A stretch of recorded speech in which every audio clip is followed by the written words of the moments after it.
ka-express. Kung ang tanong ay kung buhay pa ba ang Gilas Pilipinas sa laban para sa 2027 FIBA Basketball World Cup at hanggang Los Angeles 2028 Olympics, ang sagot ay oo. Pero wala nang puwang para makampante.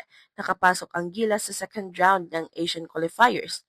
Ngunit dala nila ang 2-4 record at kasalukuyang nasa ikalimang pwesto ng Group E sa likod ng Australia na 6-0, Iran and Jordan na parehong 5-1, and New Zealand na 4-2. Ibig sabihin, hindi pa tapos ang laban. Pero kailangang magsimulang umakyat ang Pilipinas ngayon mismo. Ang susunod na malaking pagkakataon ay nasa sariling bayan. Sa Window 4, haharap ang Gilas sa Jordan sa August 28 and Iran sa August 30 sa Mall of Asia Arena. Ito mismo ang dahilan kung bakit tinawag ni Coach Tim Cone ang window na halos do or die para sa World Cup qualification. Mas mabigat pa ang sitwasyon dahil hindi pa tiyak ang availability ni Kai Soto, Junmar Fajardo, and Quentin Meliora Brown, habang hindi rin available si Mike Phillips ayon sa pinakahuling report. Pero may mahalagang detalye na hindi dapat kalimutan. 7 teams mula Asian qualifiers, bukod sa host Qatar, ang pwedeng makapasok sa World Cup. Sa second round, ang top 3 sa bawat group at ang pinakamahusay na 4th place team bukod sa Qatar ang uusad. Kaya kahit panglima ngayon ang Gilas, mathematically buhay pa ang habol. At kung makapasok sa Qatar 2027, doon bubukas ang pinakamalaking pinto. Ang pinakamahusay na Asian team sa World Cup ay direktang kwalipikado sa LA 2028 Olympics. Kung hindi direktang makuha iyon, may Olympic qualifying tournament route pa. Kaya mahirap ang daan pero malinaw. Buhay pa ang pangarap. Unahin natin ang realidad ng World Cup qualifiers. Ang Pilipinas ay nasa Group E kasama ang Australia, Iran, Jordan, New Zealand, and Syria. Dahil carried over ang lahat ng resulta mula first round, hindi nag-reset ang record ng pumasok sa second round. Nasa 2-4 ang Gilas at 8 standing points. Sa taas nila, Australia ang 6-0, Iran and Jordan ang 5-1, and New Zealand ay 4-2. Kapantay naman ng Pilipinas ang Syria sa 2-4. Kaya ang mission ngayon ay hindi simpleng manalo ng isa o dalawang laro. Ang kailangan ay gumawa ng serya ng panalo habang umaasa ring magkakaroon ng losses ang mga kapunang nasa unahan. Ang magandang balita, 6 pa ang laro ng bawat team sa second round. 3 windows ito, August 2026, November 2026, and February 2027. At home and away ang laban kontra sa 3 teams na galing sa kabilang na first round group. Para sa Gilas, malaking bagay na ang unang 2 laban ay sa MOA Arena, Jordan sa August 28, pagkatapos Iran sa August 30. Parehong 5-1 ang dalawang kalaban, kaya ito agad ang pinakamabigat na test. Pero dito rin pwedeng gumawa ng malaking swing ang Pilipinas. Kapag nakakuha ng 2 panalo sa bahay, hindi lamang aakyat ang sariling record, direktang maapektuhan din ang 2 koponang hinahabol nila. Ito ang dahilan kung bakit seryoso ang tono ni Tim Cone. Noong July 30, sinabi niyang ang paparating na window ay pretty much a do or die para sa World Cup qualification. At sa pinakahuling reporting nitong August, sinabi rin niyang pinag-aaralan na nila ang videos ng Jordan and Iran, pati ang footage mula sa 2023 Asian Games. Nagbago na raw ang personnel ng dalawang West Asian teams, kahit naroon pa rin ang ilan sa kanilang pangunahing stars.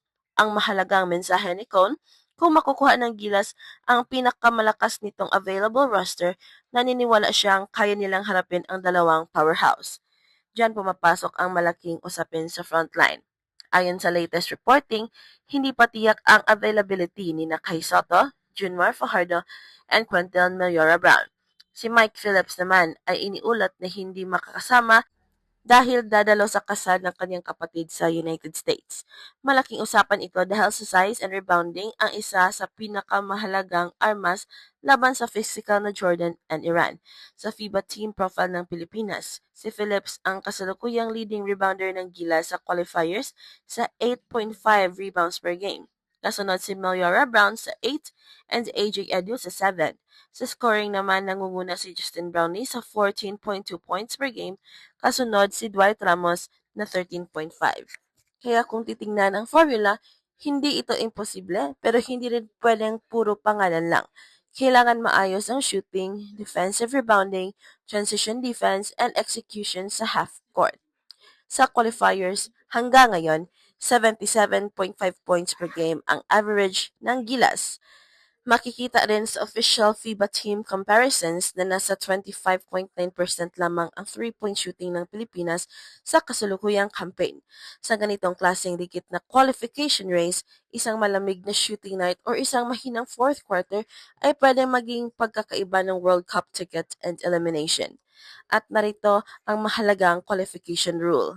7 teams mula Asian qualifiers ang makakakuha ng World Cup berth, bukod pa sa automatic qualification ng host Qatar. Ang top 3 sa dalawang second round groups ay pasok at ang pinakamahusay na fourth place team sa dalawang grupo ay makakakuha rin ng ticket.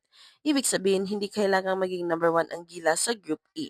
Ang pinakamalinaw na target ay makapasok sa top 3. Kung fourth naman, kailangan itong manalo sa comparison para sa best fourth place berth. Dahil 6 pa ang laro, may mathematical room para bumawi. Ngunit mula 2 to 4 bawat panalo ngayon ay halos parang playoff game. At may dahilan kung bakit hindi dapat maliitin ang kakayahan ng programang ito. Noong 2024 Olympic qualifying tournament sa Riga, tinalo ng Gilas ang Latvia at umabot sa semifinals bago natalo sa Brazil. Hindi yon automatic proof na kaya nilang talunin ang lahat ngayon, pero ipinapakita nitong kapag kumpleto, disiplinado at nasa ritmo ang Gilas ni Con, kaya nito makipagsabayan sa mga koponang mas mataas sa world ranking. Ngayon, kailangan nilang gawin iyon ng paulit-ulit, hindi lang isang gabi. Ngayon, paano naman mula World Cup papuntang Olympics? Dito nagiging mas interesante ang larawan ay may dahil 12 teams. Sa kasalukuyang qualification system, 7 national teams ang direktang makakakuha ng Olympic ticket mula sa final classification ng FIBA Basketball World Cup 2027, habang may host place para sa United States na subject sa FIBA Central Board decision. Sa 7 direct berths mula sa World Cup, isa ang para sa Asia, isa ang para sa Oceania, 2 sa Europe, 2 sa Americas at isa sa Africa. Ibig sabihin, kung makapasok ang Gilas sa Qatar 2027, hindi sapat na basta makilahok kung direktang Olympics ang habol. Kailangang maging pinakamataas ang final placing ng Pilipinas sa lahat ng Asian team sa World Cup. At napakahalagang detalye nito, separate ang Asia and Oceania sa direct Olympic berths. Kaya kung halimbawa mas mataas ang Australia or New Zealand sa World Cup, hindi otomatikong mawawala ang Asian slot.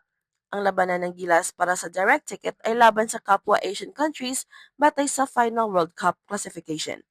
Kung hindi makuha ng Gilas ang direct Olympic berth sa World Cup, may ikalawang ruta. Ang 2028 FIBA Olympic qualifying tournaments ay magkakaroon ng 24 teams.